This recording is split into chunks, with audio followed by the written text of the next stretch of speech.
Yo, what's up guys, Nandra here, welcome to another video. So for this video, I'm going to be playing another one of those games where like I had to play from behind like pretty much the entire game. I had to like crawl my way back out of it, just this way I can go ahead and show you guys like exactly what it is that you need to do in some of these games. Now granted, every game is different, so some of the circumstances that you see me like struggling in or whatever, you might not be in the exact same ones, but they'll usually be, like a few different tells and things like that I can go ahead and like make like inferences from and be able to kind of like do exactly what I'm about to do here, where I'm about to able to just struggle out and just manage to go ahead and pull out a win. So I'm gonna show you guys what deck list I'm on. So it's a control blood deck list. I don't remember whose deck list it's from. I just know that that's one of the Japanese deck lists, or either Japanese or Korean. I do remember that the person I got this from was Grousang, so if you know who that is, cool. Anyway, so for this game, I'm versus, well, the only thing I know definitively is that it was mid-range shot. I don't know if it was like aggro. I'm pretty sure it wasn't. I'm pretty sure it was just like straight just mid-range, but so the mid-range shadow versus shadow matchup, the mid-range shadow versus control blood matchup is, it can go either way. Like it really depends on if both players have very tight play. I want to say that the shadow player is a little bit more favored, but alright, so I go ahead and toss back everything. I get the Baphomet. The Baphomet's cool, but especially because I went first, because ordinarily the Baphomet's usually pretty bad into shadow, because if they play Skull Beast on one, you're gonna like feel very unfortunate, like I do feel here. Yep. But this is fine. This is fine. Like, it's whatever. I don't care. It happens. So I pick up the second Baphomet. I'm like, okay, cool. Now, right off the bat, I can already tell you that, like, if I don't pick up Blood Moon next turn, the plan's going to be to go ahead and just, like, toss up this Baphomet. He's going to go, he's going to hit me in the face. Then I'm going to maybe, like, do some stuff from there. But I already know right off the bat that I want to have that I want to be in Vengeance this game. It's really terrifying, but I want to do it because I need to get these Revelations online. So good space here, and right now this is terrifying. This is terrifying because I want to go into Vengeance. Let me clarify. I need to go into Vengeance if I want to go ahead and be able to play out this game, because I don't know when it is I'm going to draw this Blood Moon, and I actually need to get this Revelation online as soon as possible. I have the Mask of Black Death for insurance if, say stuff goes bad, but most likely I won't get to play it until at least, say, turn 6. However, he also has 5 damage in play, but I'm going to do it anyway. I pick up the Blood Moon right after, and that makes me, like, incredibly sad, but, this is how, things like this happen. So, here he plays with the Orthrus, and I know a lot of you guys might be going, okay, why Orthrus, Andrew? Well, Orthrus is actually picking up a little bit in popularity right now, just because it's pretty good at what you're about to see here. Like, he's getting to push damage while also clearing my board at the same time. When he can do that, it's usually very strong. The Orthrus sometimes can give you, say, like +1s or +2s or things like that, and that feels very strong. And as you see here, he's gonna go ahead and drop me down to 3. So I'm terrified right now. I'm actually terrified, because he's basically saying to me, if anything lives, I kill you. If you clear this board but you can't heal, I'm gonna go ahead and Phantom Hell you and you still die. So I have to play very careful for the remainder of this game now. Because even though I can heal, I can't heal that fast, and that's a problem. So here what I'm going to do is I'm going to go ahead and play up the Fang Serpent. I'm going to go play up my Mask. I'm going to try to like transition to a very defensive game plan. So I'm going to go ahead and trade. Make the trade into the biggest unit. If he has second Soul Squasher, that's good for me, because that means that's like less shadows for him to use his Phantom Hell. But no, like he just keeps up the gas going. It just goes harder. So here he makes a very smart Evo. The reason why this Evo is nice is because, yeah, like, you could have taken a value trade, but you play into a Scarlet Super if you do that, which I did in fact have. Here I just go ahead and use the Revelation.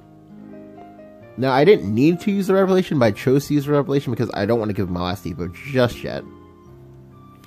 So this would have been bad if he had the Death's Breath here, but he does have the Prince Catacombs, which is also equally bad. He also makes the evolve on the catacombs, which is nice for me,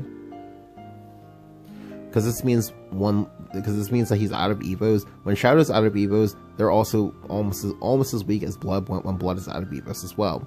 So I go ahead and I use my blood hungry matriarch here, because again, I don't want to use evolve points, because there are a few things in this deck that like when I play them, I'm going to need to evolve them. So I'm going to go ahead and hold on to the evolve point. But here he plays Shadow Reaper. I'm like, oh god, no, not like this. And now I'm like freaking out because I have no idea what's about to happen. So when he makes the second trade, I'm like, okay, he's gonna go ahead and Orthros me. But this is terrifying. The reason why this is terrifying is because I can't actually clear off that Shadow Reaper that's in stealth.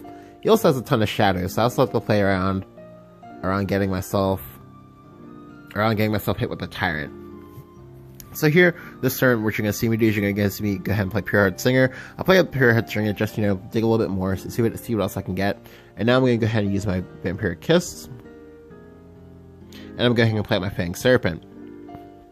So, I do all of this specifically because I don't want to die to any shenanigans.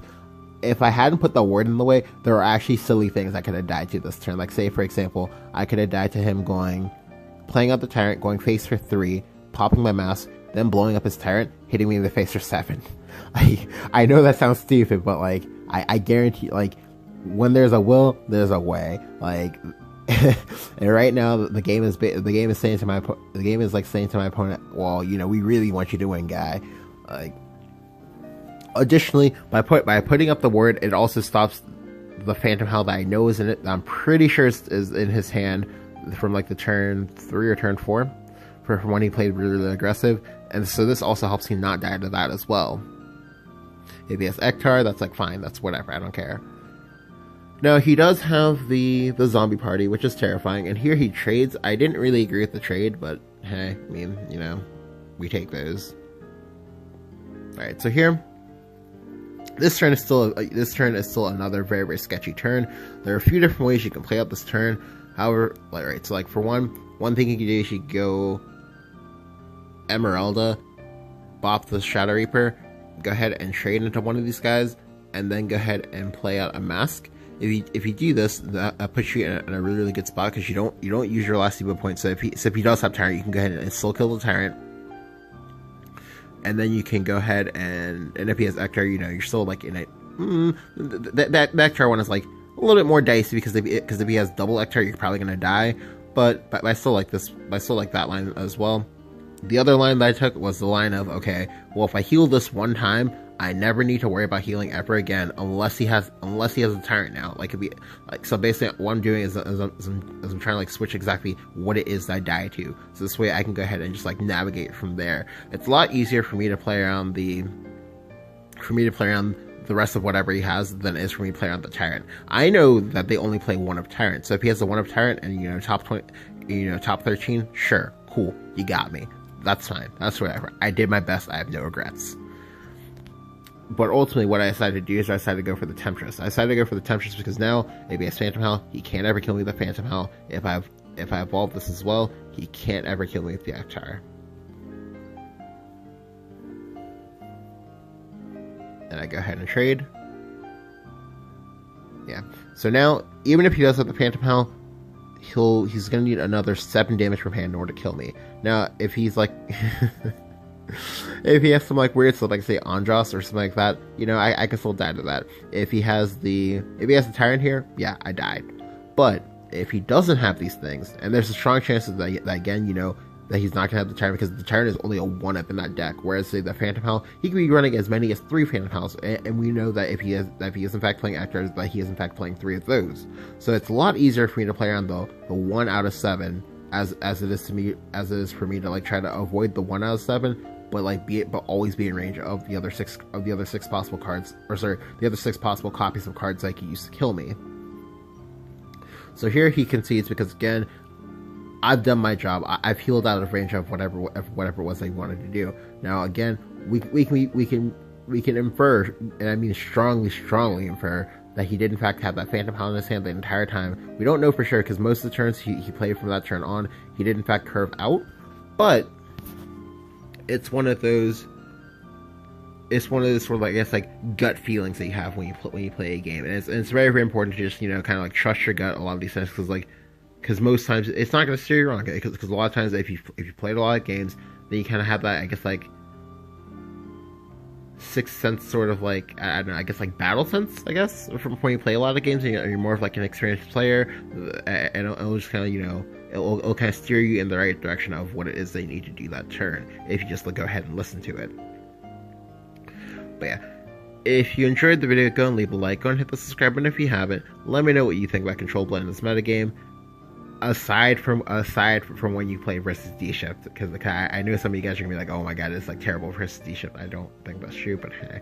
But yeah, thank you guys for watching. I'll catch you guys next.